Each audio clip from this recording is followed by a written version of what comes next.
Tutankhamon, um dos personagens mais conhecidos da história antiga. Os tesouros fabulosos de sua tumba são conhecidos no mundo todo.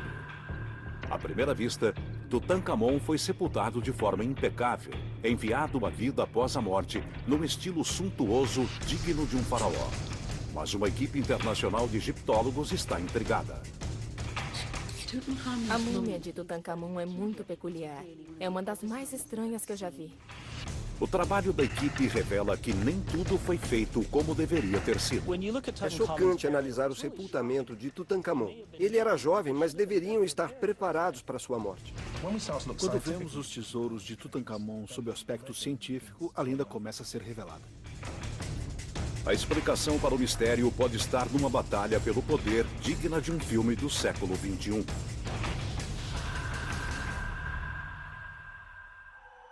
O funeral de Tutankhamon.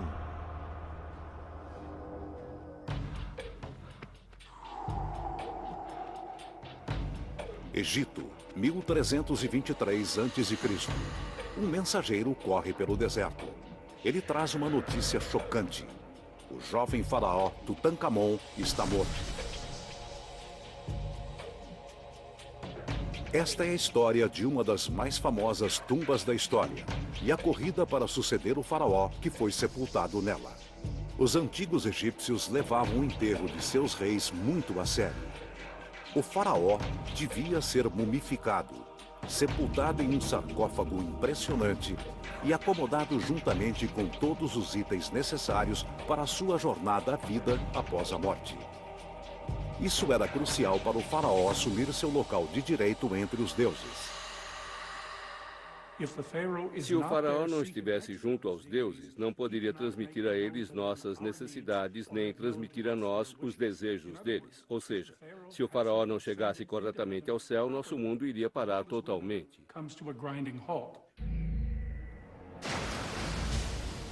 Catástrofes podem se abater sobre o reino.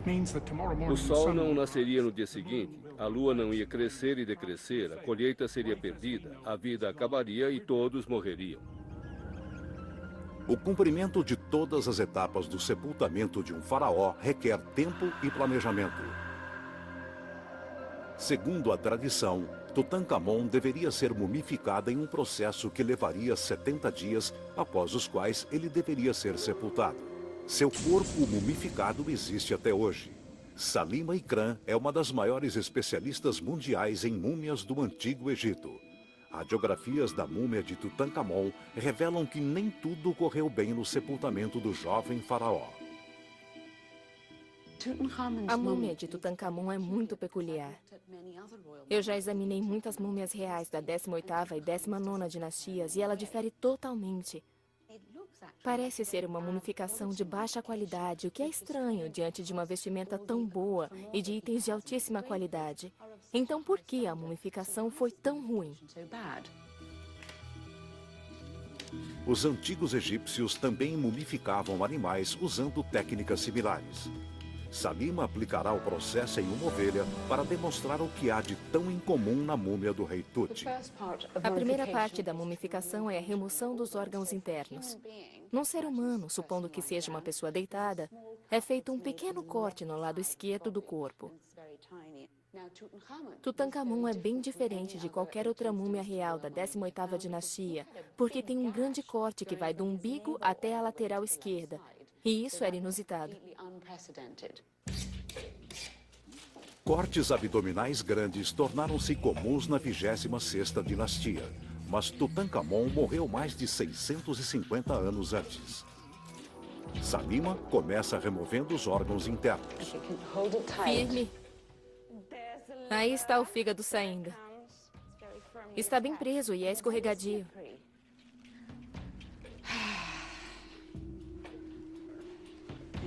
Obrigada. É preciso ter muita força para retirar os órgãos.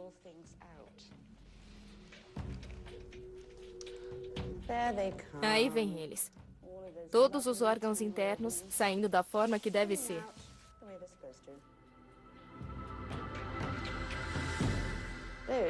Esses são pedaços dos pulmões. E o coração vamos deixar no corpo. Isso era fundamental. O coração devia estar no corpo no momento em que a alma do faraó fosse pesada e ganhasse o direito à vida eterna. Outra surpresa. Nas radiografias da múmia de Tutancâmon não há sinais do coração. Parece que não há coração no corpo, mas como muita resina foi aplicada, é possível que esteja ocultando o coração. Então, ou ele não está presente ou está muito bem oculto dentro do corpo. De qualquer forma, isso é muito incomum para uma múmia da 18ª dinastia. Depois de removidos, os órgãos de Tutancâmon foram embalsamados, embalados e colocados nestes pequenos caixões de ouro. Em seguida, foram guardados neste baú e enterrados com ele.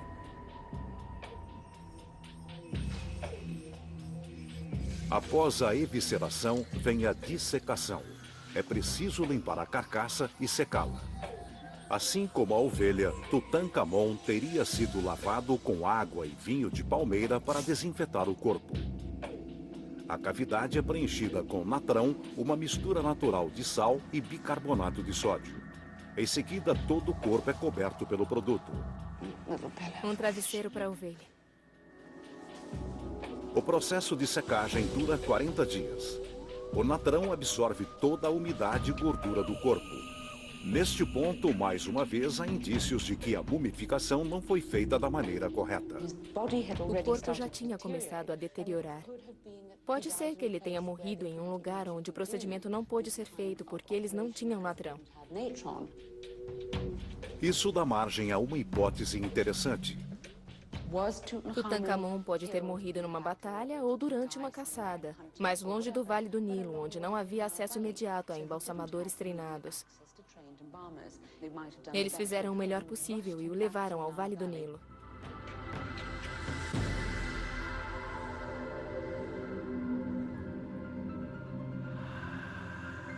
Mas há outra explicação para a mumificação ter sido tão descuidada. É possível que alguém tivesse muita pressa de enterrar Tutancâmon em segurança.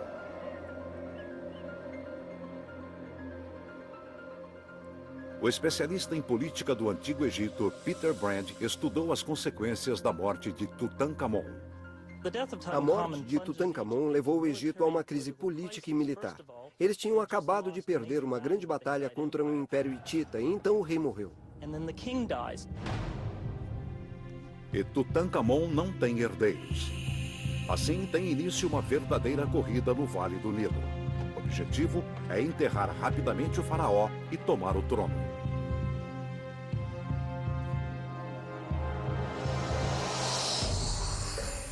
Há 3 candidatos ao poder. A primeira é a viúva de Tutancâmon, Ankhesenamon. Mas o governo do Egito costuma ser masculino. Mulheres faraós são raras. 2 delas já precederam Tutancâmon e há poucas chances para uma terceira. Ankhesenamon tinha poucas opções políticas. A única chance de manter a posição era se casar com o próximo rei. O segundo concorrente é Horemheb, comandante em chefe do exército. Peter investiga a disputa ao trono no túmulo não utilizado de Horemheb em Saqqara. Seu título mais importante na carreira militar está aqui nesse conjunto de hieróglifos. Esse pequeno símbolo aqui significa supervisor, e temos a figura de um soldado egípcio segurando um arco na mão. Aqui temos um pássaro e o símbolo de uma boca. Tudo isso significa grande supervisor do exército. Uma espécie de generalíssimo, comandante militar supremo do exército egípcio. O poder e a influência de Horemheb iam ainda mais longe. Ele também recebeu títulos honoríficos de destaque. Aqui ele é chamado de o grande dos grandes e o maior dos maiores. É também chamado de assessor dos assessores e inspetor dos inspetores. Tudo isso para mostrar que ele é a mais alta autoridade abaixo do rei. Gravuras em relevo documentam sua carreira como um currículo antigo.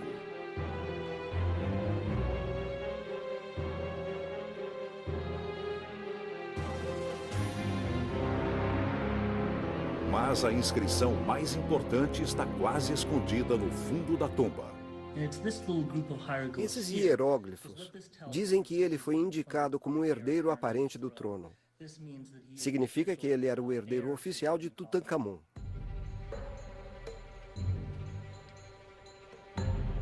Mas Horemheb tem um problema. Ele está fora do país, numa campanha militar. Isso deixa a sucessão aberta para um terceiro concorrente, um antigo membro da corte chamado Ai. Ele não era um forasteiro, era um vizir. E tinha bons contatos políticos. Uma de suas tarefas era providenciar o enterro do faraó. E ele pode ter usado isso para fortalecer sua candidatura ao trono. Com Horemheb distante, Ai precisa ser rápido. Se Ai quisesse se tornar rei, teria que enterrar Tutankhamon o mais rápido possível para poder reclamar o trono. No Antigo Egito, aquele que enterrava o faraó tornava-se o herdeiro.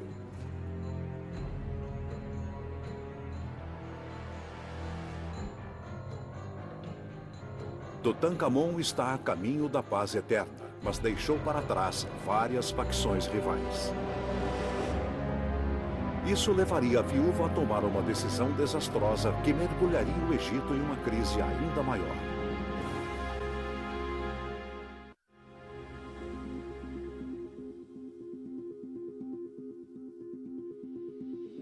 O lendário rei menino Tutankhamon está morto.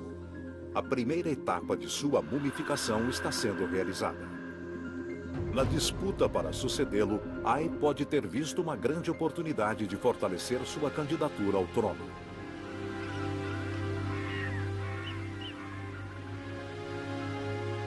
Desde 1978, Kent Weeks vem mapeando todas as tumbas conhecidas no Vale dos Reis.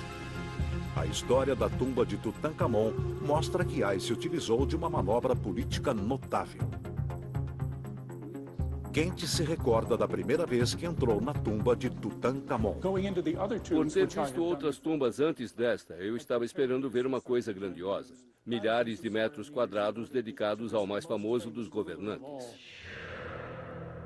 Foi isto que ele encontrou. Uma tumba com 4 compartimentos, pequena, apertada e simplória. Foi desanimador entrar lá. Paredes sem decoração, câmaras que não comportam 6 pessoas. Foi um grande choque. Kent teve a certeza de que a tumba não fora feita para Tutankhamon. Deveria haver outra tumba, digna de um faraó, em outro lugar do vale, planejada por Tutankhamon para si mesmo. Essa é a tumba que deve ter sido feita para Tutankhamon. Talvez ainda estivesse em construção, não estava pronta para ser ocupada por ele. Uma tumba inacabada representava um grande problema. Nem todos os estudiosos concordam sobre o que aconteceu a seguir, mas é possível que Ai tenha decidido sepultar Tutankhamon na tumba que tinha construído para si mesmo. Eles podem ter trocado de lugar e talvez isso tenha sido necessário em virtude do sepultamento apressado diante da morte repentina de Tutankhamon. Essa troca teria sido uma manobra política brilhante. Ao trocar as tumbas com Tutankhamon, Ai fortaleceu sua posição porque o fato de ter uma tumba real lhe dava maior legitimidade como faraó. Mas há outro problema. As dimensões e o desenho não correspondem aos de uma tumba real. Mas para Kent, todos os elementos estavam presentes, e Ai deve ter acreditado que, em termos rituais, ainda era um local aceitável para um rei. À primeira vista, a tumba do rei Tut não lembra as tumbas reais tradicionais, mas não é preciso mudar muito para se obter um modelo padrão de uma tumba da 18ª dinastia. Quando os 4 cômodos são girados em 90 graus, o corredor de entrada e a câmara mortuária assumem um formato tradicional, com um único eixo de uma tumba real. E aí está, uma tumba tradicional da 18ª dinastia. Com um só golpe, Ai ficou mais perto de se tornar o próximo rei do Egito. A viúva de Tutankhamon está numa situação delicada. Para manter o poder, ela deve se casar com o sucessor do rei antes do funeral. Ele deve estar presente para realizar a cerimônia de abertura da boca que reanima o corpo e o deixa pronto para a vida após a morte. Ankhesenamun tenta uma jogada diplomática para garantir sua posição real. Ela escreve ao rei do Império Hitita, localizado na atual Turquia, pedindo ajuda. É mais estranho que a ficção. Tom Clancy não imaginaria alguma coisa assim. Os hititas preservaram este capítulo curioso em seus arquivos. Peter Brent o estudou detalhadamente. Ela dizia, meu marido morreu e não tem filhos. Mas dizem que você, rei hitita, tem muitos filhos. Pode mandar um deles para mim? Ele será meu marido e também se tornará rei do Egito. É um jogo arriscado. A carta foi enviada num momento de crise da política externa, porque os dois impérios estavam guerreando. Horemheb estava com o exército egípcio aqui na fronteira e lutava contra os hititas por este lugar na Síria chamado Kadesh. O tempo está se esgotando para a viúva de Tut. Para o plano dar certo, a carta deve chegar antes que ela tenha de enterrar o marido.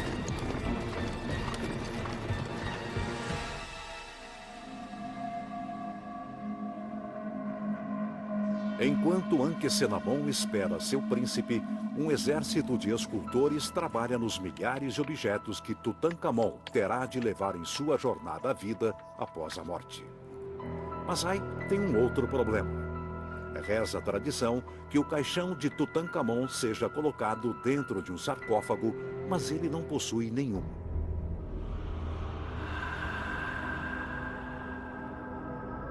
Quarenta dias se passaram desde a morte de Tutankhamon. O tempo está se esgotando. Dentro de mais 30 dias, ele estará pronto para o sepultamento. Leva um bom tempo para derreter. Outros produtos derretem rapidamente. A egiptóloga Salim Ikram está mumificando uma ovelha para demonstrar as incoerências na múmia do rei Tut. Assim como esta ovelha, os órgãos do faraó foram removidos e seu corpo desidratado. Agora Salima cobre a ovelha com óleo. Tutankhamon deve ter recebido os melhores óleos, e isso é usado não só por ser um ato sagrado, mas ele devolve alguma flexibilidade ao corpo. Dessa forma, era possível colocar os braços na posição real sem correr o risco de arrancá-los.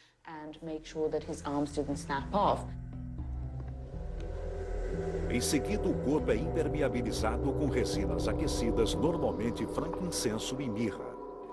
Quando o corpo ganha um brilho dourado, o faraó é transformado de humano a divino. Neste ponto também, a mumificação de Tutankhamon foi incomum. A quantidade de resina utilizada foi excessiva. Não se sabe muito bem por que Tutankhamon tinha tanta resina e óleo sobre ele. Talvez fosse para esconder uma mumificação ruim, como se eu dissesse: desculpe pela besteira, tome mais um pouco de resina. Ou ainda, tem coisa errada aqui, vamos cobrir para ninguém ver e sair criticando. Seja qual for o motivo, o resultado ficou claro. O corpo foi efetivamente carbonizado. Dá para sentir o calor nas minhas mãos. Então, se foi usada uma resina bem quente, é natural que Tutankhamon tenha ficado com a aparência bem queimada. A última etapa, realizada nos 30 dias finais, é envolver o corpo com linho. Finalmente, Salima encontra algo digno de um faraó. Mesmo que a mumificação não tenha sido boa, o envolvimento do corpo foi muito bem feito e abundante.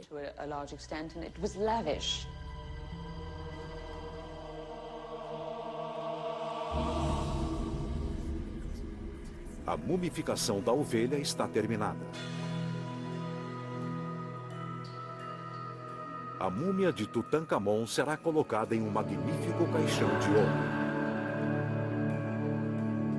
Seu corpo ainda será protegido por mais 2 caixões, um dentro do outro. Eles serão colocados em um sarcófago de pedra numa tumba de segunda mão. Em 1450 a.C., os sarcófagos eram elaborados e ricamente esculpidos. O de Tutankhamon é feito em quartzito e cuidadosamente trabalhado, mas os peritos Marianne Ethan Krause e Dennis Stocks o examinaram e nem tudo é o que aparenta ser. Uma obra de arte tão elaborada poderia ter sido produzida em apenas 70 dias? A resposta pode ser encontrada aqui, em York Minster, no norte da Inglaterra, a maior catedral gótica do norte da Europa. A manutenção desse edifício requer o trabalho de 25 escultores. Hoje, o arqueólogo experimental Dennis Stocks propôs um desafio a um deles. Olhando de perto, parece ter um estilo bem simples, mas o trabalho que foi feito nesta peça é maravilhoso. É realmente uma obra fantástica. O artista Dave Willett decidiu esculpir o rosto da deusa Isis localizado num dos cantos do sarcófago. Em seguida, ele e Dennis Stocks tentarão estimar quanto tempo os escultores originais teriam levado para produzir toda a caixa. Se olhar a sutileza dos detalhes em torno do olho e nos lábios, são muito bem trabalhados. É. A curva inferior dos lábios deve ter dado um bom trabalho. Sem dúvida. Dave costuma trabalhar com pedra calcária. O desafio é lidar com quartzito, uma das pedras mais duras da Terra. Primeiro, ele tenta uma de suas talhadeiras modernas feita de aço. Muito eficiente, dá para trabalhar bem com ela. Mas mesmo assim... Ela se desgasta rapidamente. Em seguida, ele tenta uma talhadeira feita de bronze, o material usado pelos antigos egípcios.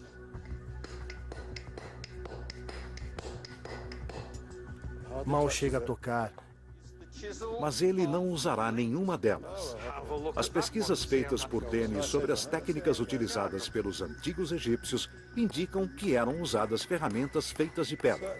É mais eficiente que o bronze. Parece estar funcionando muito bem. Comparado ao bronze, é ótimo. Então, mesmo nessa superfície dura, fica claro que precisa usar uma ferramenta de pedra. É verdade. Dave começa o trabalho. O rosto da deusa foi esculpido em relevo.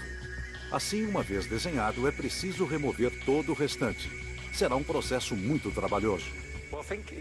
É bem diferente usar uma ferramenta de pedra no lugar de uma de aço. Ele vai achar bem difícil no começo, até se acostumar com ela. É como se aprendesse novamente a ser escultor. No Egito, Marianne Ethan Krause também investiga o sarcófago de Tutankhamon.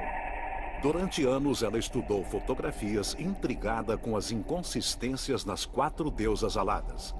Essas figuras a levaram a uma descoberta surpreendente. Se começarmos aqui na cabeça do sarcófago, podemos ver a incrível quantidade de detalhes que essas figuras têm. Podemos ver o colar feito em relevo aqui, até o nó na alça do vestido. Temos o umbigo e o modo como foi feito o pé e as tornozeleiras. Mas a outra extremidade da caixa é bem diferente. Observando a deusa aqui, veremos muitos dos mesmos detalhes, mas feitos somente com pintura. E ela não tem umbigo. Fica óbvio que a parte anterior é muito mais trabalhada e a parte posterior foi feita com pintura de uma forma bem mais apressada. Em York Minster, Dave Willett está começando a entender por que algumas partes são melhores acabadas do que outras. Ele levou 50 horas apenas para remover o fundo e moldar o rosto em relevo. Ele também está descobrindo como os antigos egípcios podem ter feito o sarcófago e o que enfrentaram para isso. Eles devem ter usado pedras de granito para tirar grandes áreas de quartzito, porque é muito mais eficiente do que as ferramentas. Mas é um trabalho muito duro. Eles deviam ficar extremamente exaustos e estar em grande forma para fazer isso o dia todo.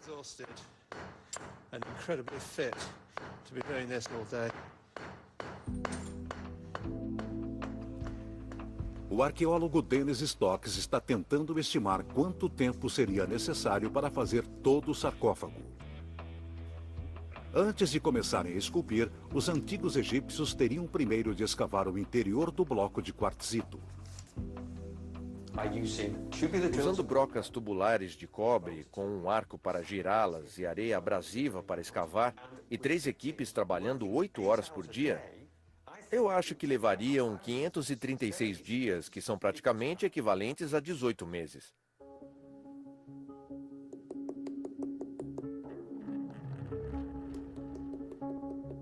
Finalmente, após 4 semanas esculpindo, Dave termina a deusa. Ei! Nossa! Ela realmente se destaca, não? É verdade. É um trabalho maravilhoso. É verdade. Acho realmente incrível produzir tantos detalhes com uma pedra tão pequena. É realmente incrível. Quando eu comecei, achei que jamais ia conseguir fazer. Mas certamente aprendi muito sobre a habilidade que eles tinham no Antigo Egito.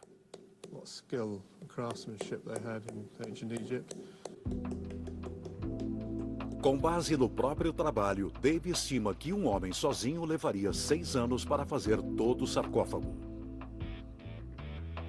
Mas tudo indica que a caixa foi feita por uma equipe de escultores. Quantos homens poderiam trabalhar ao mesmo tempo em torno do sarcófago? Eu diria que de 8 a 10 de cada vez. Digamos que fossem 10. O tempo reduziria para uns 8 meses. Portanto, o sarcófago não poderia ter sido feito no período de 70 dias. Tutankhamon teria de tê-lo encomendado antes de morrer. Mas a pesquisa de Marianne a fez pensar que pode haver outra explicação. Eu notei, foi uma surpresa para mim, que existem inscrições mais antigas. Aqui podemos ver um símbolo arredondado, que fazia parte das palavras egípcias para a eternidade. E aqui embaixo também vemos o símbolo da letra T. E aqui uma linha por baixo, e ao lado vemos um pedacinho de uma linha. Esta era a linha de registro original, que continua até aqui. Isso indica que as inscrições para o rei Tut se sobrepõem a hieróglifos anteriores, e as asas das deusas são ainda mais reveladoras. É bem claro que foram feitas depois, porque há sinais de hieróglifos aqui que estavam em colunas que também iam até o topo. As asas tiveram um duplo propósito para os escultores.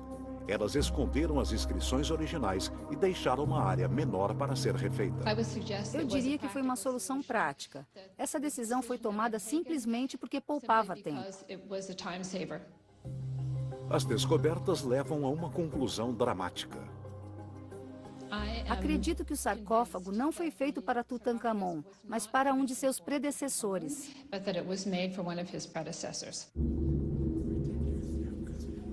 Tutankhamon já tinha uma tumba de segunda mão.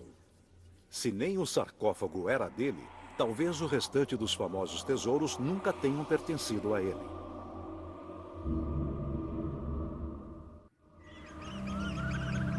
O período de luto de 70 dias se aproxima rapidamente do fim. Em breve, Tutankhamon será sepultado.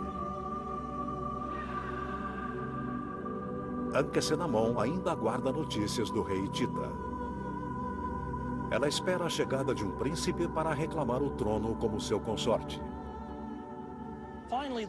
Por fim, os hititas se convenceram de que a oferta era genuína e enviaram um príncipe ao Egito para casar com a rainha. Mas ele morreu misteriosamente no caminho e a coisa toda se tornou um fiasco diplomático. Os hititas culpam os egípcios pela morte do príncipe. A manobra de Ankhesenamon para conseguir um marido hitita fracassa espetacularmente. O rei hitita ordenou um ataque militar para se vingar. Assim, em vez de um casamento real e um tratado de paz, o que houve foi um fiasco diplomático e militar. E Ankhesenamon continuou sem marido. De uma só vez, ela mergulhou o Egito em uma crise ainda maior e, sem querer, decidiu a corrida pelo trono. Ao longo de toda a crise, Horemheb permaneceu na fronteira com a Síria, defendendo o território egípcio de um ataque hitita, o que o manteve ocupado e o impediu que voltasse para casa antes do fim dos funerais. Agora resta apenas o vizir de Tutankhamon, Ai. Nesse momento, Ankhesenamun não tinha mais nenhuma chance. Ela não iria conseguir um marido, mas para Ai, o jogo estava apenas começando. Um faraó nunca é enterrado sozinho. Ai deve sepultar Tutankhamon com bens e artefatos religiosos necessários para guiá-lo ao próximo mundo. Isso deve ser feito da forma correta.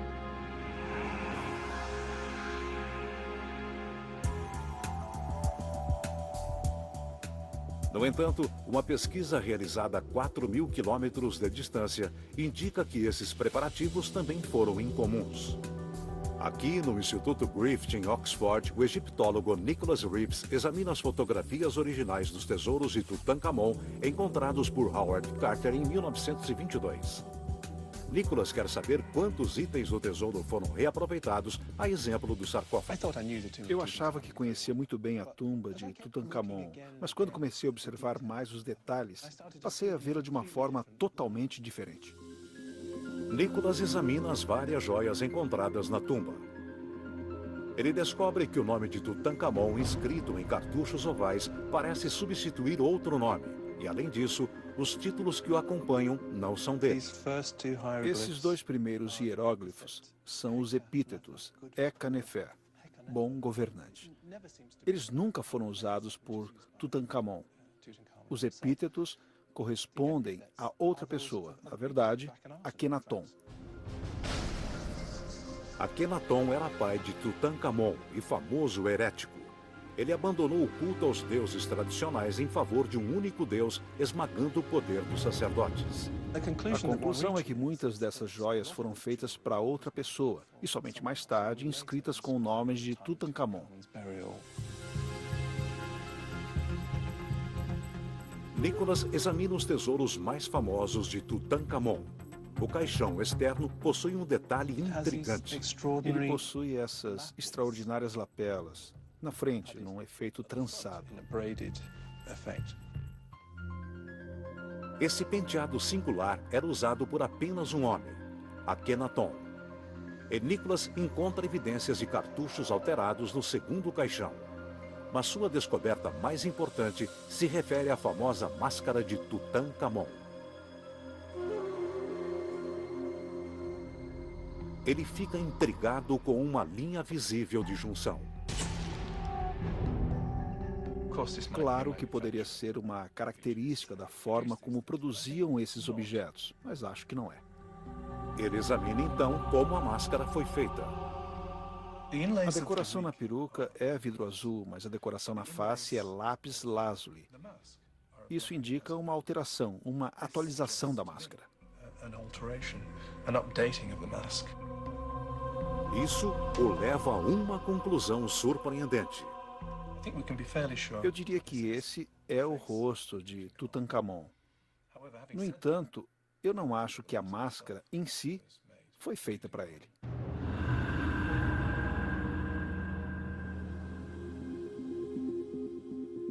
Ao examinar e catalogar os objetos, Nicholas fica surpreso ao encontrar a presença feminina na tumba deste homem.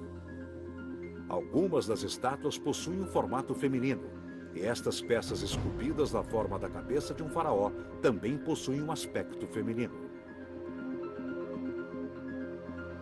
Elas ficam no topo de pequenos caixões de ouro que guardam os órgãos internos de Tutankhamon. Mas este equipamento funerário foi feito para ele? Nicholas faz análise em busca de pistas. Ele não encontra nada no exterior, mas o lado interno é revelador. Mudanças no texto interno foram feitas de forma bem mais descuidada e o nome da dona original pode ser visto. Pertencia a Nefertiti, corregente de Akhenaton. Nefertiti, a famosa rainha do Antigo Egito. A tumba não continha apenas os tesouros de Tutankhamon, mas também os de seu pai e possivelmente de sua madrasta. Siai estava ansioso para realizar o enterro de Tutankhamon. O reaproveitamento facilitou o trabalho. Mas também havia motivos políticos para isso. A história começa em 1907. Arqueólogos escavando no Vale dos Reis descobrem a tumba KV-55. Parece ser um depósito de restos humanos reais e materiais funerários. Nicholas acredita que os restos mortais reais foram trazidos de Amarna para cá por volta da época da morte de Tutankhamon. As coisas foram levadas ao Vale dos Reis amontoadas. O que era necessário no enterro de Tutankhamon foi tirado, e o que sobrou foi redividido entre os donos originais. Como se os sacerdotes não quisessem apenas preparar o rei Tut para a jornada para a próxima vida, eles queriam enviar junto tudo que lembrasse o período de Amarna. Jogue na tumba, tranque a porta e torça para nunca mais ver a luz do dia novamente. Reunindo todas as evidências, Nicholas estima o grau de reutilização e reciclagem. Não seria surpresa se 80% do equipamento mortuário tenha sido tirado de donos anteriores. Talvez até mais. Se ele estiver certo, 8 em cada 10 peças do tesouro de Tutankhamon, na verdade, tinham outros donos.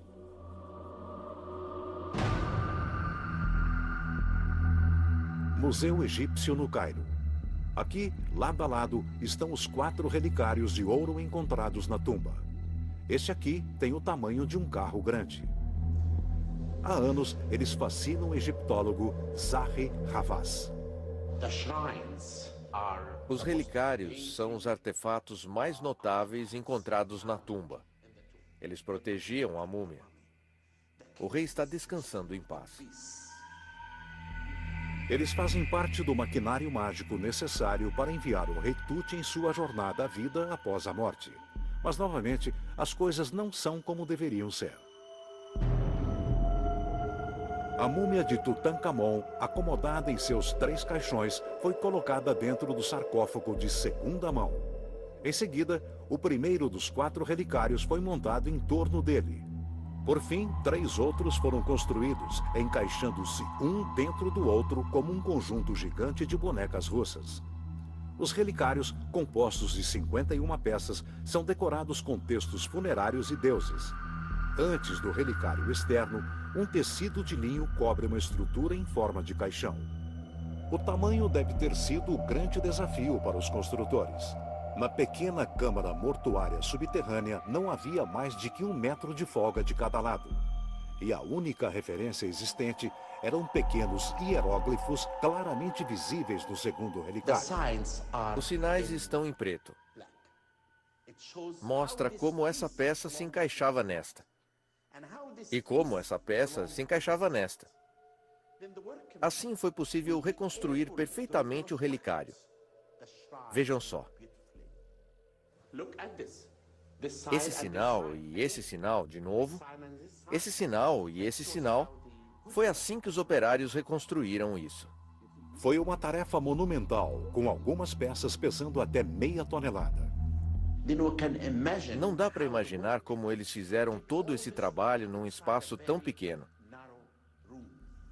Hoje, quando entro na câmara mortuária, sempre imagino como essas pessoas, mais de 3.000 anos atrás, puderam se dedicar a um trabalho maravilhoso.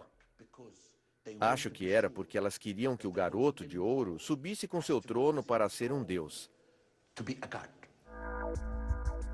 Os relicários são tão perfeitos que parecem ter sido feitos sob medida para o sarcófago e a câmara mortuária de Tutankhamon. Mas alguns dos painéis apresentam o disco solar associado ao pai do faraó, Akhenaton. Em Oxford, Nicholas Reeves tira as próprias conclusões. Como nos outros casos, quando olhamos com mais atenção aos relicários, percebemos que nem tudo é como deveria ser. Alguns dos cartuchos contendo o nome de Tutankhamon parecem ter sido alterados. É claro que alguns, talvez todos os relicários, não foram feitos para Tutankhamon, mas para outros reis. É o capítulo final para Ai. O trono está a seu alcance e agora, em seu ato mais ousado, ele consolida o golpe palaciano.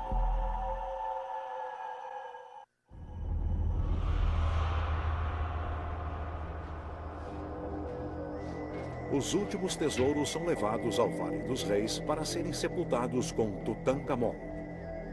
Pode-se então imaginar que o sepultamento de um faraó fosse feito com todo cuidado. Mas um olhar mais atento revela que nem sempre era assim. As 4 câmaras da tumba continham quase 5.500 itens, muitos deles folhados a ouro ou de ouro puro. Mais de 2.000 foram colocados no anexo. Esse cômodo menor foi saqueado na antiguidade, mas a egiptóloga Marianne Ethan Krause ainda consegue identificar sinais de uma prática descuidada. Acredito que alguns itens foram simplesmente jogados, certamente no fim. E isso pode indicar uma certa pressa de acabar com aquilo.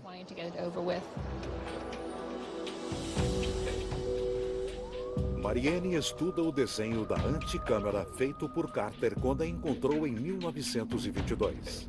Este cômodo parece ter sido preenchido de forma correta e com cuidado, mas ela encontra sinais de um banco quebrado escondido entre os itens, o que revela um sinal de transgressão. 3 pernas do banco foram encontradas aqui, enquanto o assento e a outra perna estavam aqui, escondidos atrás dessas rodas. Está claro que o banco foi quebrado. Havia faixas de ouro no topo de cada perna e elas desapareceram. Ela acredita que a tentação de furtar era grande à medida que os itens passavam de mão em mão para chegar até a tumba.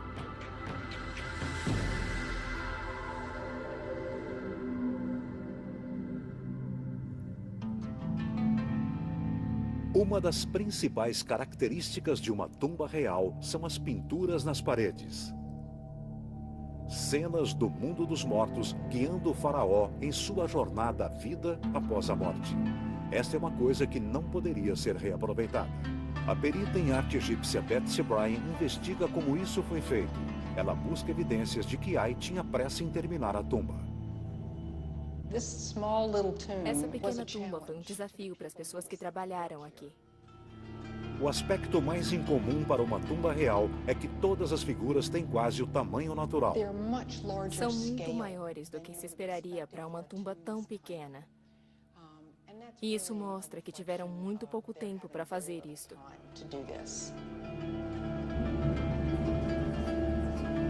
Tumbas reais maiores com várias câmaras pintadas levavam meses para serem decoradas. Mas não a de Tutankhamon.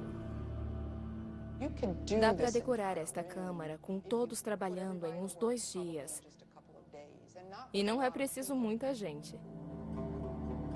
Com tempo e espaço reduzidos, os artistas criaram uma versão resumida da jornada de Tutankhamon deste mundo ao próximo. É fascinante. Começamos nesta parede e ele está neste mundo, onde ele começa como múmia e de repente está andando. E ao chegar ao fim dessa parede de 6 metros, ele está no outro mundo e já se tornou um deus.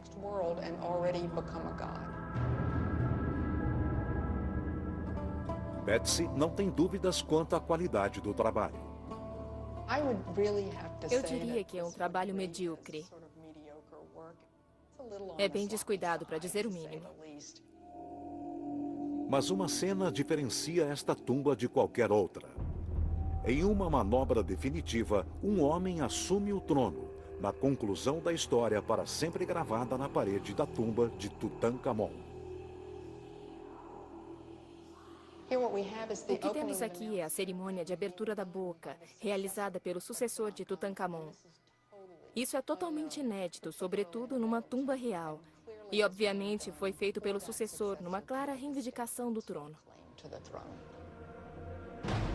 Não há dúvidas quanto à identidade da figura. O cartucho acima revela seu nome: Ai.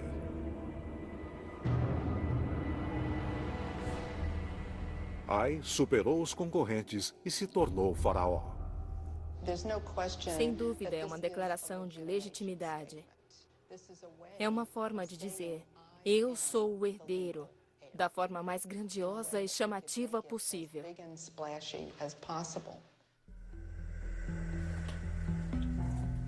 Finalmente, a tumba de Tutancamon está concluída. O jovem rei está a caminho da vida após a morte. O faraó Ai, vitorioso na corrida à sucessão do trono, governou o Egito até sua morte 4 anos depois. Ele foi sepultado na tumba que Tutancamon provavelmente estava construindo para si.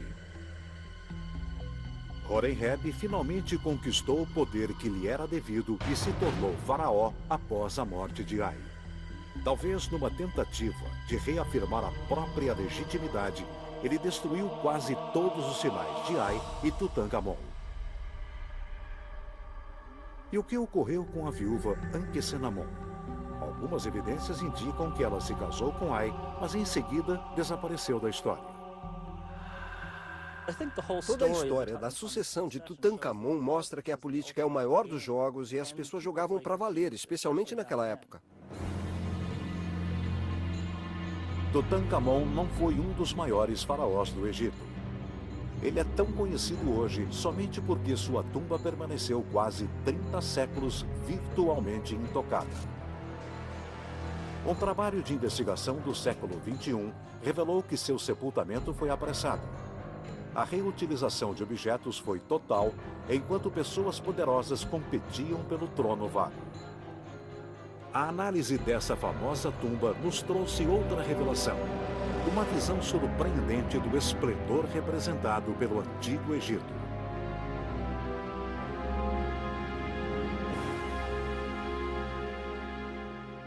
Se esses eram os tesouros de um rei insignificante, como seria então a tumba intacta de um rei realmente importante?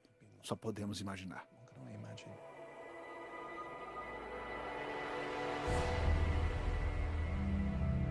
Versão Marshmallow São Paulo.